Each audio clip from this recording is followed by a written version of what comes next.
কথায় আছে না, ভগবান একটা দরজা বন্ধ করে দিলে আরেকটা দরজা খুলে দেয়। সেই রকম আমার জীবনটাও তাই।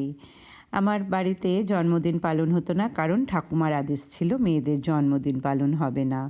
সেই কারণেই বিয়ের পরে প্রভাসের কাছে আসার পর থেকেই সারপ্রাইজ গিফট, জন্মদিন সব কিছুই পালন হয়।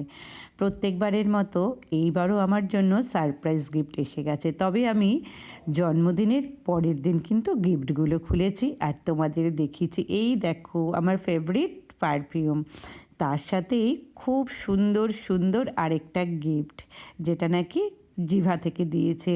আর ভাবতেই পারছি না প্রভাস এত বুঝতে পারে আমাকে, আমি কি ভালোবাসি না ভালোবাসি। এত সুন্দর হয়েছে। এই দেখো মঙ্গলসূত্র, তার সাথে আরেকটা সুন্দর গিফট রয়েছে। আচ্ছা, কিভাবে বুঝতে পারলো এইটা যে আমার আঙুলে একদম ফিট হয়ে যাবে? আমি নিজেও বুঝতে পারিনি। দেখো খুব সুন্দর গিফটটা। প্রভাস, তুমি এইরকমই থাকো, ভালো থাকো, সুস্থ থাকো, পাশে থেকো। আজ আসি বন্ধুরা।